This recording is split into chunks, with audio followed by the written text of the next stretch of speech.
Excusez-moi.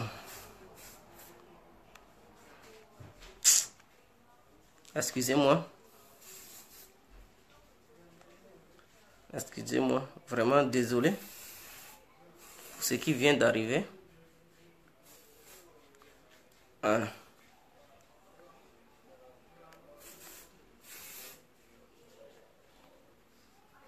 Excusez-moi, ma vidéo a été interrompue et c'est ce qui a fait que voilà, j'ai coupé.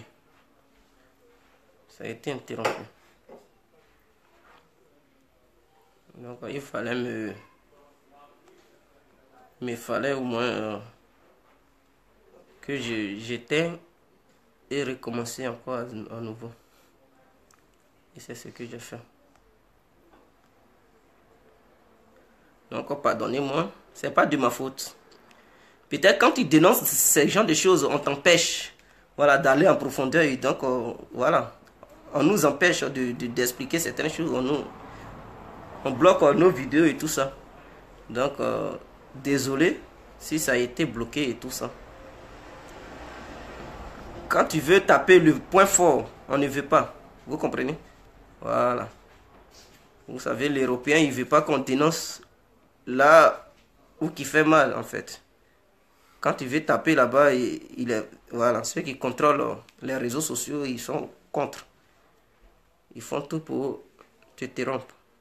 Interrompre plutôt.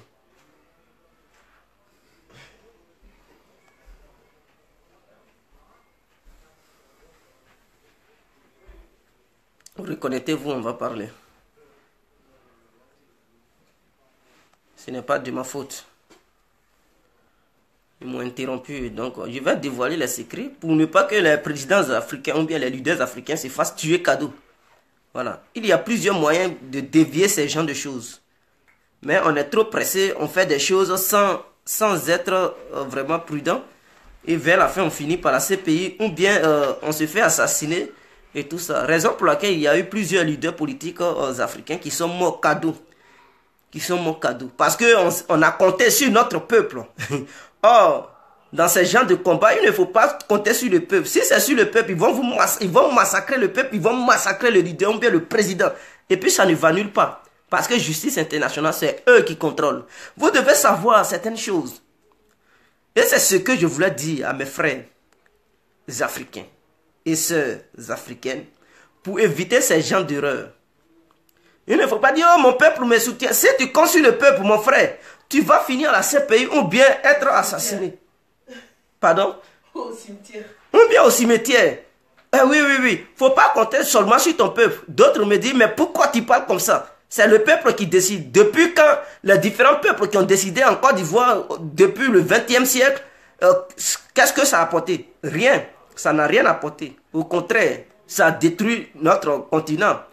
Voilà, les assassinats, nos leaders, nos différents leaders ont trouvé la mort et tout ça. Donc, il faut changer de stratégie. Tous ceux qui veulent voir une bonne Afrique et tout ça, voir leurs leaders sauvés, changer de stratégie. Et donc, je n'ai pas fini de faire mon truc et puis bon, ça a été interrompu, malheureusement. Parce qu'on ne veut pas que je tape là où qui fait mal. Mais je vais dénoncer. Parce que c'est ça ma spécialité. Je vais dénoncer cela pour que les gens comprennent. Voilà, je ne suis pas dans l'histoire de trucs de mélangement. Oh Seigneur. Qu'est-ce qu'il y a? Non, il n'y a rien. Excusez-moi, donnez-moi 10 secondes. Hein. 10 secondes. Nous allons faire un petit truc immédiatement.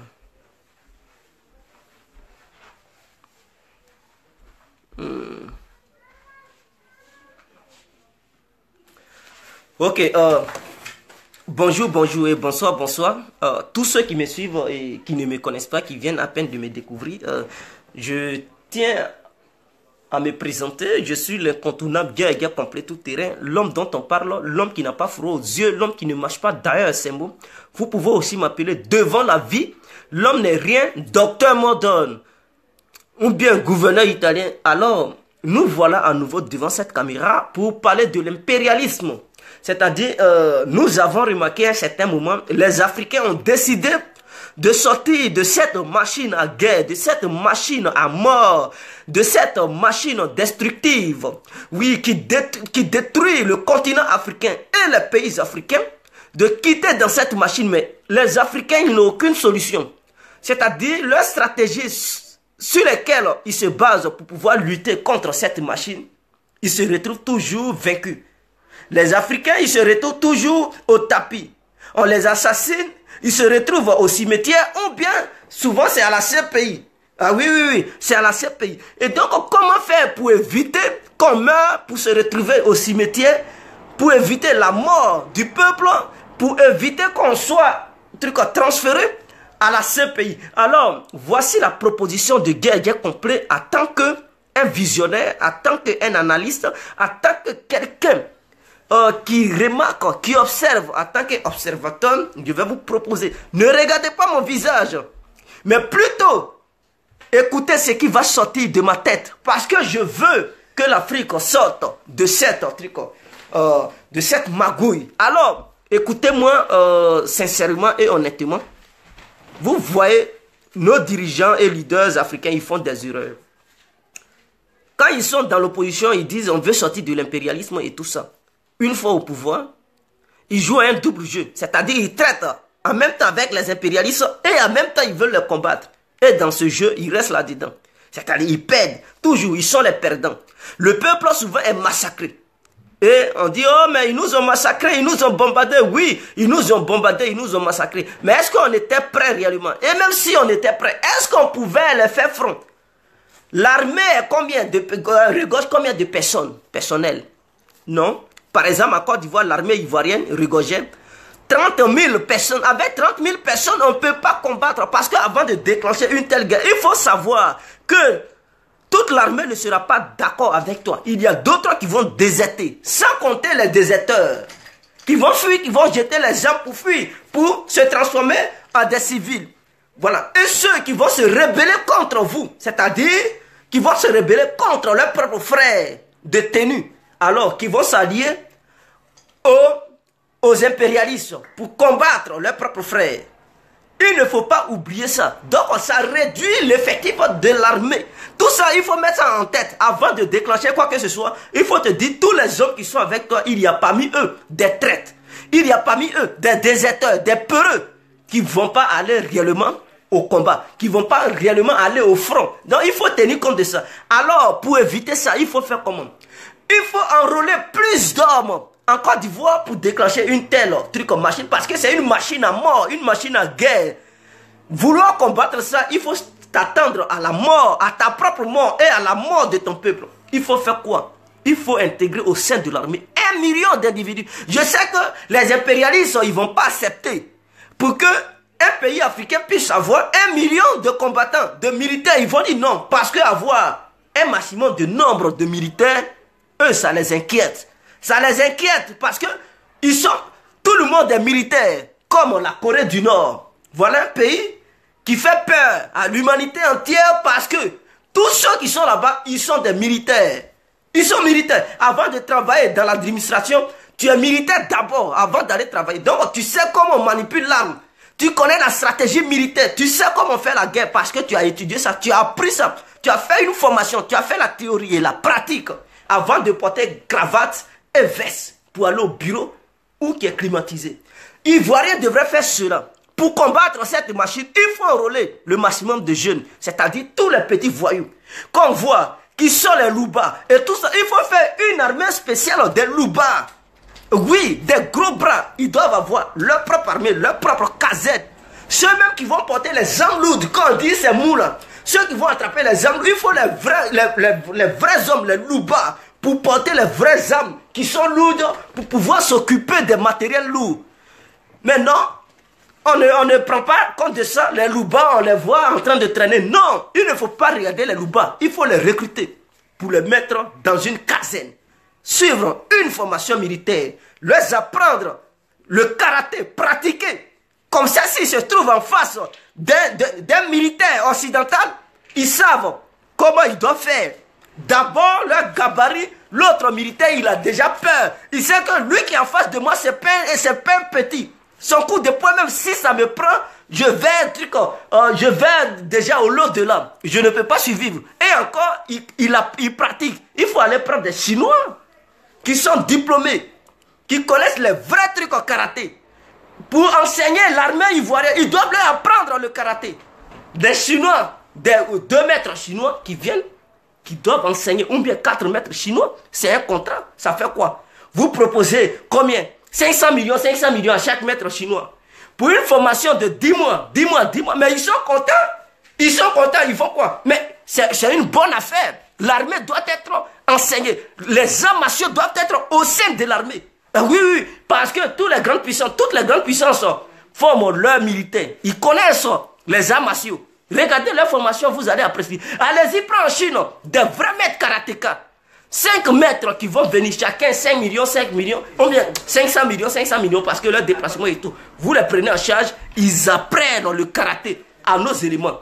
Et les maîtres karatés ivoiriens aussi, ils vont participer à ça. Peut-être ils vont avoir encore beaucoup de trucs, de connaissances auprès de ces maîtres. Parce qu'ils vont aller aussi assister à ça. Et quand ces maîtres vont partir, c'est eux qui vont prendre le relais.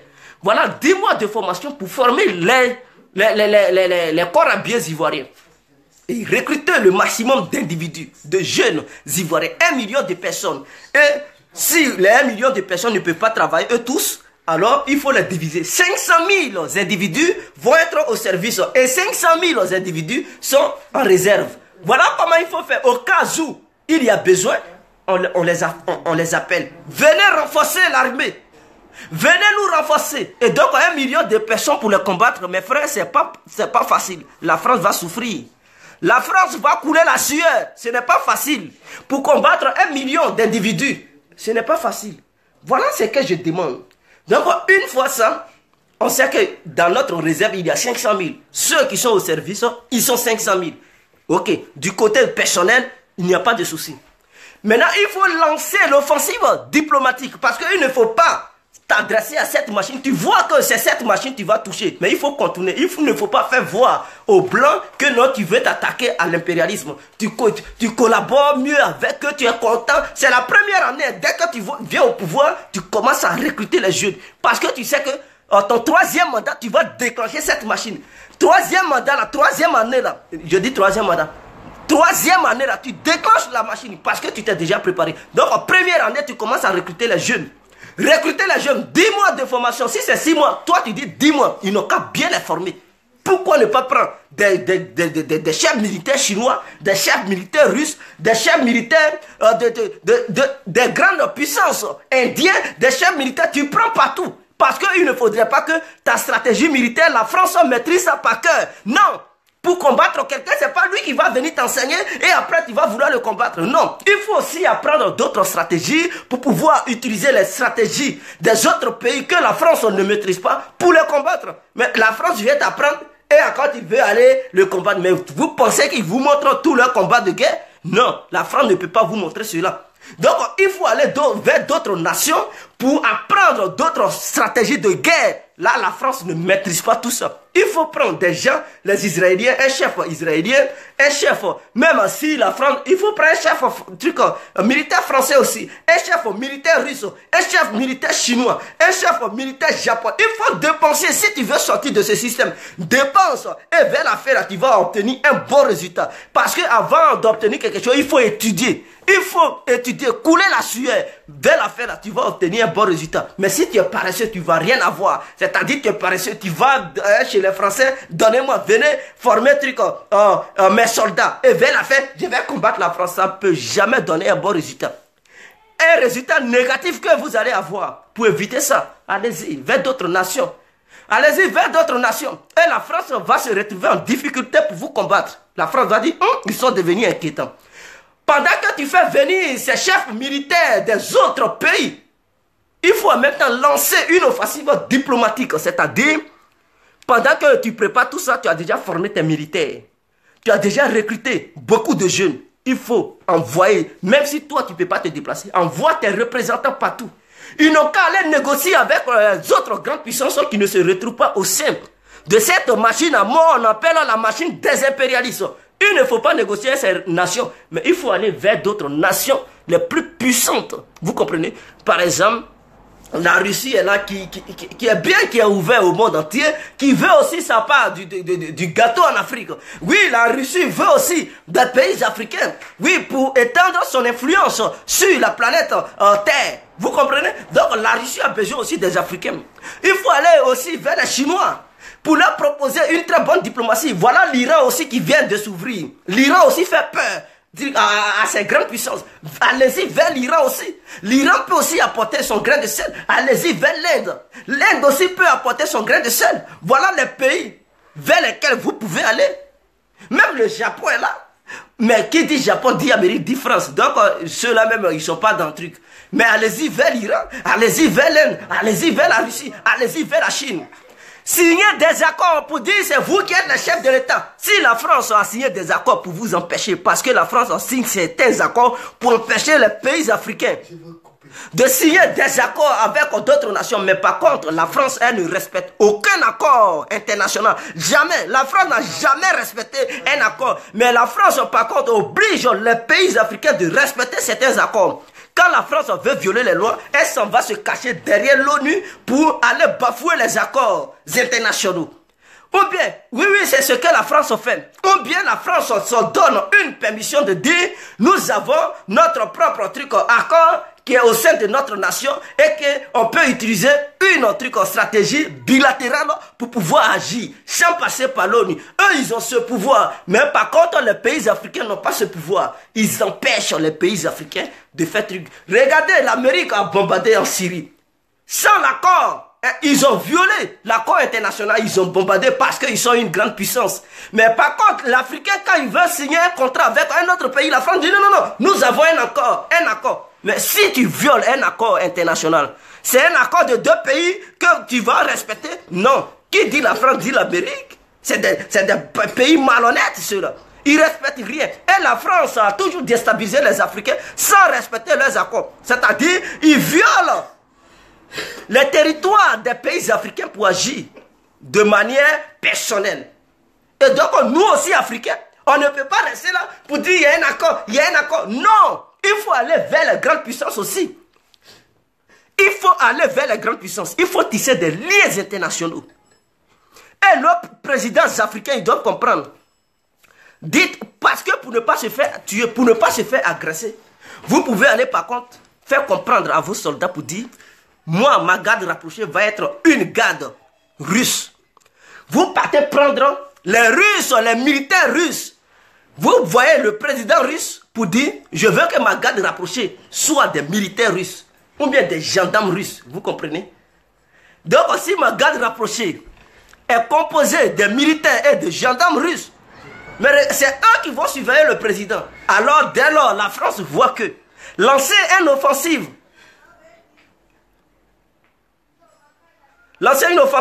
sur cet État plutôt, alors ça va faire un dégât. Parce que vouloir attraper ce président, c'est de tuer les militaires russes pour pouvoir attraper ce président. Or, les Russes ne vont pas accepter que la France piétine ses soldats parce que c'est l'État russe qui a donné ses soldats à ce président.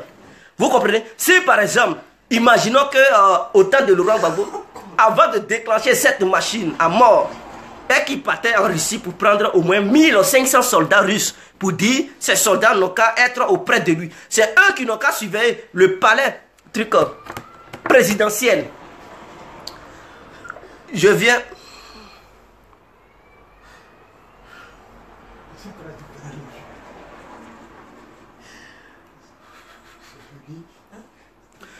Donc, si Laurent Gbagbo il prenait des militaires russes pour être ses gardes rapprochés, pensez-vous que la France pouvait oser bombarder le palais présidentiel?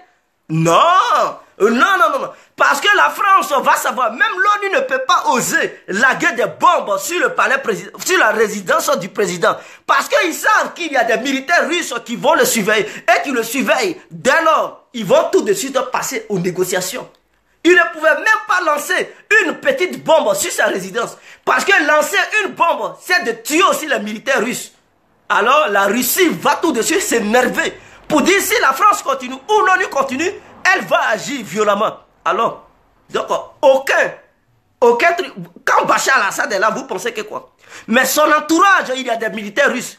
Sinon, s'il n'y avait pas de militaires russes, il y a longtemps, les Américains ont lagué des missiles sur la résidence de Bachar. Parce que dans leur vision, c'est de tuer ce président. Mais ils savent qu'il y a des militaires russes qui sont à son entourage, qui le suivaient, qui montent en sa garde. Alors, laguer une bombe là où Bachar al-Assad réside, c'est que tu as déclaré la guerre à une autre puissance. Alors, il y aura une confrontation directe. Pour éviter ça, ce sont les bases militaires qui vont... Et d'ailleurs, pour frapper cette base militaire, ils ont demandé aux Russes, est-ce que vous avez vos soldats là-bas? C'est les Russes qui ont dit non, on n'a pas nos soldats. Voilà où ils ont bombardé. Ils ne peuvent pas bombarder sans demander l'accord de la Russie qui les surveille. Parce que bombarder sans demander l'accord, s'il y a eu des pertes de vie humaine du côté des Russes, c'est que les Russes aussi vont riposter. Et ça va devenir une guerre mondiale. Pour éviter ça, il faut d'abord prévenir. Donc la France ne pouvait pas bombarder le roi Gbagbo s'il avait des militaires russes, s'il avait des militaires iraniens à son entourage. Parce que pour déclencher une telle chose, il ne faut pas compter sur ton peuple seulement. D'autres vont me dire, mais pourquoi tu parles comme ça? Je parle comme ça parce qu'avec le peuple seulement, ces Occidentaux, ces Américains, ils n'ont pas pitié. Ils massacrent le peuple, ils piétinent le peuple, ils tuent le peuple et ils massacrent le leader qui veut lutter contre ça. Alors pour sortir de là, il ne faut pas seulement compter sur ton peuple, mais il faut compter sur d'autres puissances. En faisant venir les militaires sur ton territoire, c'est-à-dire les militaires français sont là, les militaires russes sont là.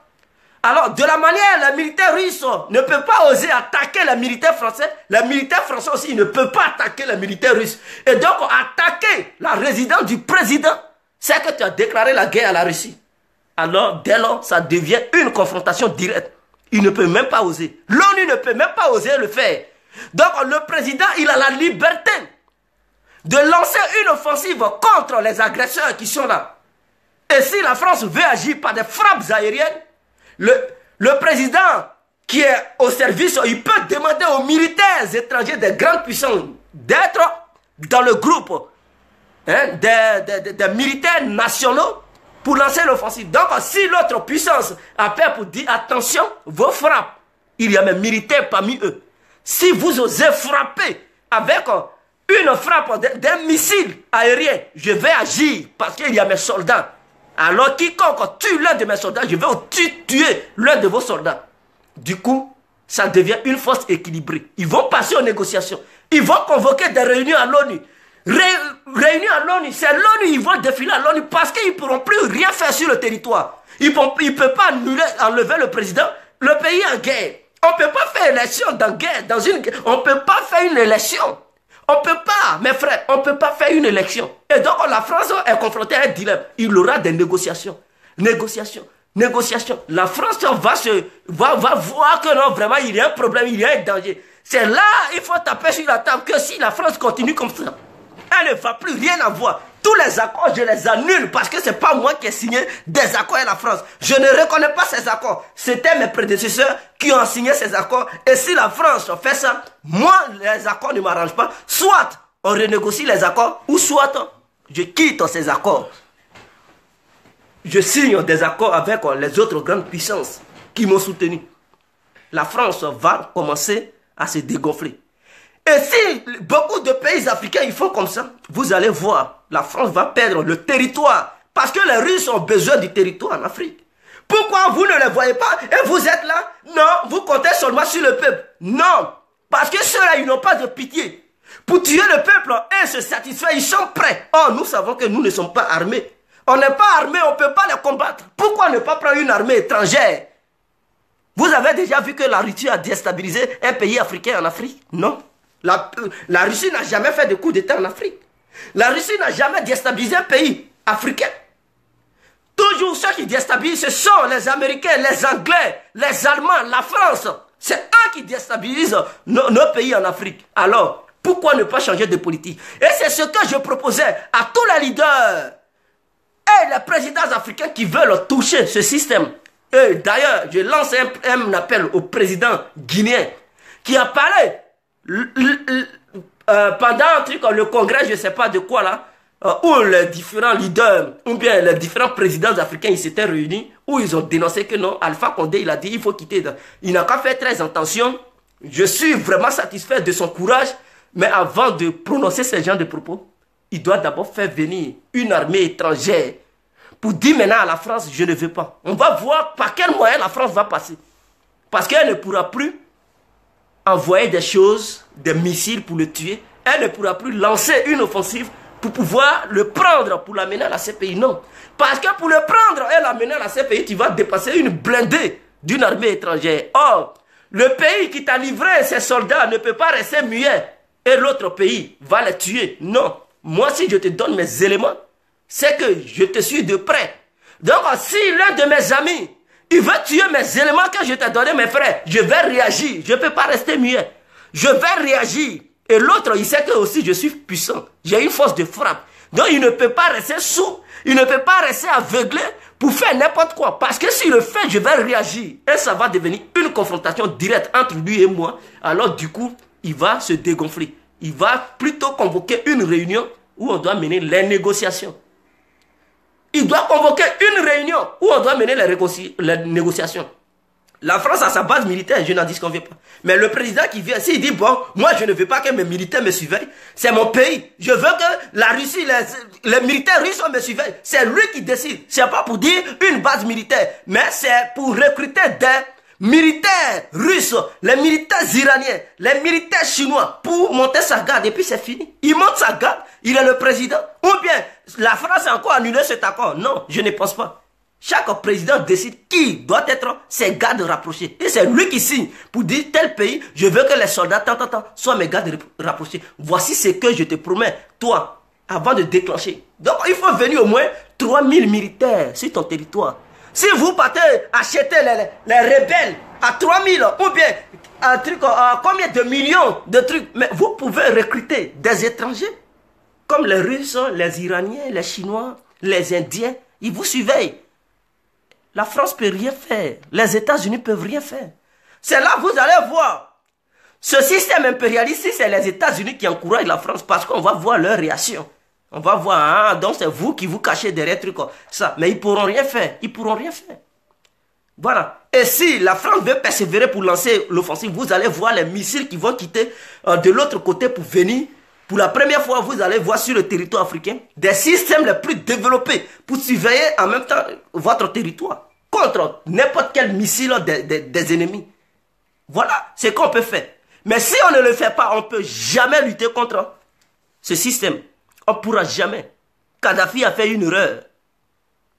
Kadhafi a fait une erreur. Au moment où l'OTAN se manifestait, si Kadhafi se dépêchait pour aller prendre les militaires russes, les militaires iraniens, chinois, pour les amener, pour dire, ils sont mes gardes rapprochés, vous allez voir. L'OTAN va se calmer. L'OTAN ne peut pas bombarder la résidence de Kadhafi.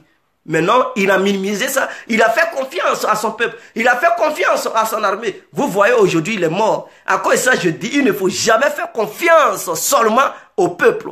Mais en même temps, au peuple et des alliés pour avoir une force équitable vis-à-vis des ennemis. Ce n'est pas difficile, on peut. C'est nous qui ne voulons pas. Ce sont les Africains qui ne veulent pas. C'est-à-dire, ils négligent la politique. Quand ils viennent au pouvoir, tout de suite, ils voient l'impérialisme. Non, en sortant, ils prennent le peuple. Motivez-vous, mobilisez-vous. Non, avec ça, on va toujours faire des échecs. Le peuple est motivé. Oui, on crie, mais on ne peut rien faire. On n'est pas armé. On ne peut rien faire. Ils vont nous massacrer. Et ils vont toujours rester là. Ils vont déstabiliser notre pays. Ils vont nous massacrer. Ils vont encore retarder notre pays. Ils vont encore soulever les bandits. Et notre pays, ils vont dire, bon, pour sécuriser le pays, il y a assez de banditisme, les opérateurs économiques qui vont fuir. Voilà le problème. Donc, il ne faut pas seulement faire confiance au peuple, mais il faut aussi signer des accords avec d'autres. Ce n'est pas pour amener des bases militaires, mais il faut dire, mes soldats rapprochés là, ils vont être des soldats étrangers. La France n'a pas interdit ça aux leaders africains. Et ils peuvent passer par là pour contrecarrer la France. Voilà ce qu'ils peuvent faire. Mais non, ils ne font pas ça. Et c'est ça le vrai problème. Il faut d'abord recruter beaucoup de jeunes, avoir plus de militaires. Il faut militariser ton pays. Militariser, c'est-à-dire le maximum des jeunes doit être des militaires. Ils doivent avoir une formation militaire sur leur propre territoire. Et les mettre en réserve. Et ensuite, le reste, tu prends le reste pour les mettre au service. Vous comprenez? Au cas de besoin, en cas de besoin plutôt, tu fais appel à ceux qui étaient en réserve. C'est ça. Mais avec 3000 hommes, vous pensez qu'on peut faire... Même 100 000 hommes ne suffit pas. 200 000 hommes ne suffit... Non, non, non. Si au moins on a 300 000 hommes, 400 000 hommes, mais maximum 500 000 hommes pour être au service, vous allez voir, ils seront partout. Les bandits, tout ça là, non, ça va être annulé. Et tous les bandits, il faut les recruter, les gros bras. Il faut faire une caserne des gros bras. Ils vont donner leur nom. Intervention rapide. Quand c'est mou là, ce sont les gros bras qui vont sur le terrain. Voilà, quand on dit il y a des rebelles qui ont attaqué le pays, c'est-à-dire les gros bras qui ont reçu une formation militaire. C'est eux qui vont là-bas. Ceux qui sont en face, quand ils vont voir, ils vont dire, mais dis donc, ce n'est pas des hommes. Ce sont des robots, on a vu. Ils ne vont plus venir attaquer deuxième fois. Il faut les préparer dans ça. Mais non, on ne fait pas ça. Et on pense qu'on va quitter dans le franc CFA. Franc CFA, sortir, oui, c'est bien beau d'attendre ça. Mais est-ce que sur le terrain et la stratégie que nous appliquons, on peut? On ne peut pas. On ne peut pas. On ne peut pas. Quand on dit franc CFA, même un pays africain, il peut sortir du franc CFA s'il procède de la manière, je vous montre. Votre garde rapproché, envoyez l'armée étrangère. Comme ça, la France ne peut pas vous enlever au pouvoir d'ailleurs. Voilà, la France ne peut pas vous enlever au pouvoir. Ça, c'est un. Quitter au pouvoir, là. Non, ça, c'est une imagination. Si vous attaquez le système, là, s'il déclenche une guerre, tu ne vas pas quitter au pouvoir. C'est-à-dire que tu seras au pouvoir. Parce que dans le désordre, on ne peut pas aller aux élections. Et ça, ils vont savoir. Et comme ils le savent, en même temps, ils ne peuvent pas te dire de quitter le pouvoir parce que tu ne bougeras pas. Ils ne peuvent pas amener une offensive contre toi parce qu'ils savent que ceux qui te suivaient ne sont pas des éléments nationaux, mais ils viennent de l'étranger. Et ils appartiennent à qui? À d'autres grandes puissances. Alors, s'attaquer à ceux-là, c'est de déclencher une guerre mondiale. Ils ne pourront pas. Ils ne pourront pas. Et donc, voilà le problème. S'ils sont têtus, ils attaquent, vous allez voir, ces grandes puissances vont amener des missiles ou bien des armes lourdes pour contrecarrer aussi la France. Et vous allez voir. C'est ça, le Bachar al-Assad, il a fait. Il a compris le jeu des Occidentaux et des Américains. Quand il a appelé la Russie, vous pensez que c'est Poutine qui allait en Russie là-bas, en Syrie là-bas pour s'arrêter? Non. Quand il a demandé l'aide aux Russes, ils ont amené les soldats russes. Du coup, il y avait déjà les soldats russes. Les Américains, les Européens, ils ne pouvaient plus frapper là-bas parce qu'ils savaient que les soldats russes étaient déjà sur le territoire. Frapper, c'est de déclencher une guerre avec la Russie. Alors, ils ont commencé à multiplier les négociations à l'ONU, où ils frappaient là. C'est parce qu'ils savaient qu'il n'y a pas de soldats russes. Donc, ils frappent là où il n'y a pas de soldats russes. Mais quand ils ont frappé tout dernièrement, la Russie a demandé à Bachar al-Assad, sa flotte, d'amener ça là où les systèmes anti-aériens couvrent pour que la Russie protège leurs différentes bases qui sont là-bas. Donc la Russie a protégé les autres bases maintenant. Ils ont dégagé les avions. Et donc là où ils avaient frappé, ils ont enlevé les avions pour amener ça dans les endroits où se trouvent les missiles des Russes. Et donc si Bachar al-Assad il bombarde encore et qu'il y a un tel problème, Donald Trump ne peut plus bombarder parce que s'il vise une base militaire et qu'il y a des missiles russes, s'il attaque là-bas, c'est qu'il vient de déclencher la guerre envers la Russie. Il ne pourra pas. Et ça va devenir une tension montante. Si la Russie riposte, alors ça devient un danger pour l'humanité entière. Donc avant de faire un tel truc, il va réfléchir deux fois. C'est parce que là où il avait frappé, il n'y avait pas un soldat russe, il n'y avait pas les avions russes. Donc ils savent. Ils ne peuvent pas attaquer là où il y a les avions russes parce que les missiles d'ailleurs ne vont pas arriver. Ils vont les abattre en route. Voilà, ils savent. Et avant d'agir là, ils ont appelé les Russes. Allez-y sur ma page Facebook. La vidéo est là. Voilà, où ils ont décrypté. Ce que France 24 vous dit, c'est du mensonge. Il y a une vidéo en direct qui prouve qu'avant de frapper là, ils ont informé les Russes. 2 heures avant leur frappe, ils ont dit aux Russes, ils veulent intervenir. Donc les Russes n'ont qu'à laisser leurs missiles traverser. Faut pas, ils vont abattre leurs missiles en route. Et il y a 23 missiles qui ont touché là où ils ont frappé. Mais ils ont lancé 59. Les autres missiles sont passés où? Ils ont abattu, c'est-à-dire la base aérienne appelée DCA syrienne a battu d'autres missiles des Américains. Il y a eu 23 qui ont touché là. Mais les 23 qui ont touché là, ça a fait des dégâts matériels. 4 hommes qui sont morts. Maintenant, les civils qui sont morts là, ce sont les missiles que la garde aérienne syrienne a battu en l'air. Ce sont les débris qui sont tombés sur le peuple.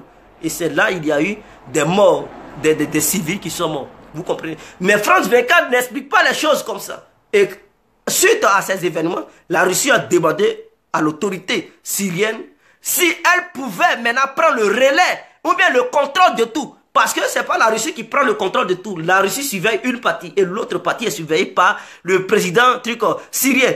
Maintenant, le président syrien, il donne l'ordre, il a donné l'ordre à la Russie de prendre le contrôle de tout. Donc, désormais, c'est la Russie maintenant qui prend le contrôle de tout. Et donc, la Russie est là, renforcer la sécurité. Ils sont allés, ils ont pris des navires de guerre depuis avant-hier. Ils sont là, se diriger vers la Syrie pour maîtriser maintenant le territoire aérien.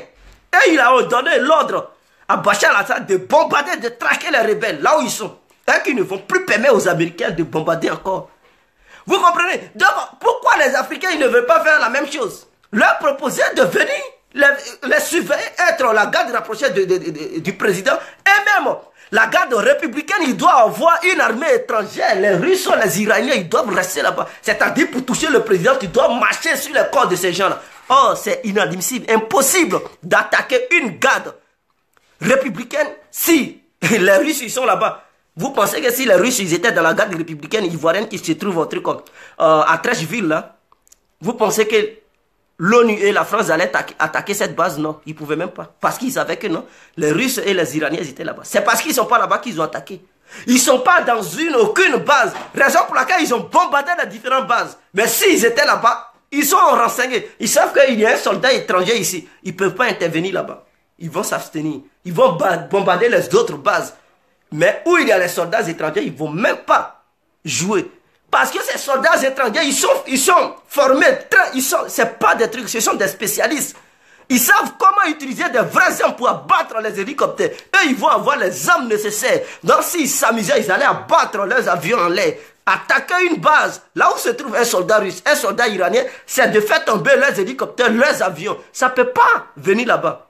Ils savent. Même quand vous prenez en Ukraine, les séparatistes, là où ils sont, mais les avions qui suivaient les Alpha, ils ne vont pas là-bas. Parce qu'un avion qui va là-bas où il y a les séparatistes, ils abattent ça en même temps. Ils ont des missiles vraiment pas possibles que la Russie leur a livrés parce qu'ils ont demandé l'aide à la Russie. Vous comprenez? Sinon, il y a longtemps, ils ont libéré un truc au nord de l'Ukraine, où on dit il y a les séparatistes, ils ont pris des régions, Donetsk et trucs, Bariospol ou bien quoi là. Ils ont pris là-bas. Mais pourquoi ils n'arrivent pas à libérer là-bas? Mais la communauté internationale est derrière l'Ukraine. Mais ils n'arrivent même pas à libérer ces petites régions-là. Or, pourtant, ils ont fourni des armes les plus sophistiquées à l'armée ukrainienne. Mais ils n'arrivent pas à libérer là-bas. Parce que ces gens-là, ils ont des missiles.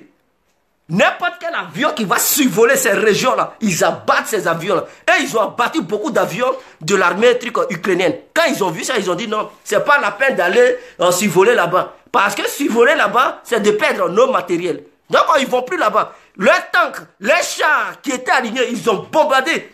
Les rebelles séparatistes, ils ont bombardé. Quand vous voyez, ils ont montré ça. Sur une autre chaîne, peut-être France 24 n'a pas montré ça.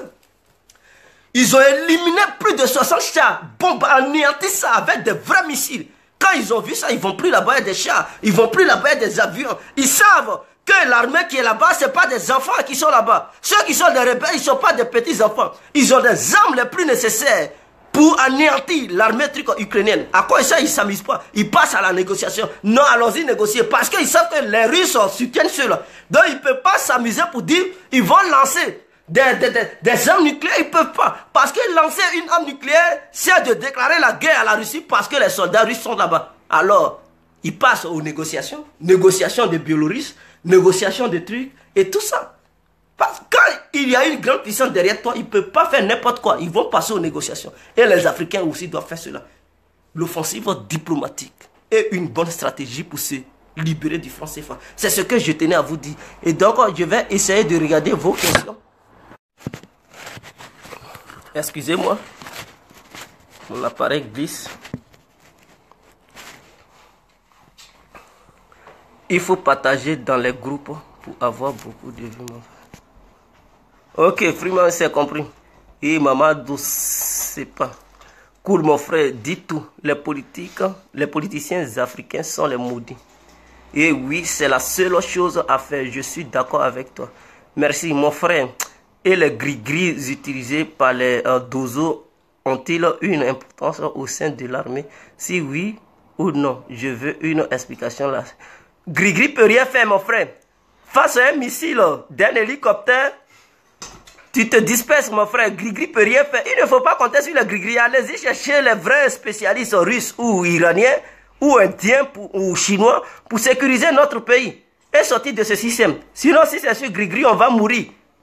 Si c'est au sujet politique, je suis d'accord avec vous. Merci, mon frère. J'aime tes cheveux. Merci, et mon frère. J'aime tes... Oh, moi aussi, mon frère. C'est difficile. Oh, frère Lou. C'est difficile. C'est pas difficile. Derrière une situation difficile se cache un chemin facile. On peut y arriver, mais il faudrait d'abord changer les mentalités africaines. Non, il ne faut pas... histoire de mentalité africaine, je sais. Mais... non, les Africains, ils vont comprendre. Ils vont comprendre. Avant de déclencher une telle chose, il faut se préparer. Il faut faire venir d'abord les soldats. Et après, tu lances maintenant les jeunes dans le pays pour dire ils n'ont qu'à s'apprêter. Parce que si tu ne le fais pas, et que tu envoies les jeunes sur le terrain, si les Européens ils dégainent en même temps, tu ne pourras plus avoir le temps de faire venir les soldats russes et iraniens et tout ça. Donc avant de déclencher ça et conscientiser les jeunes, il faut d'abord faire venir ces soldats. Ils vont être sur le terrain, comme ça ils le savent. Merci mes frères. Donc c'est ce que je tenais à vous dire. Vive les Africains, vive la Côte d'Ivoire. Nous sommes ensemble, je vous aime tous. Ciao.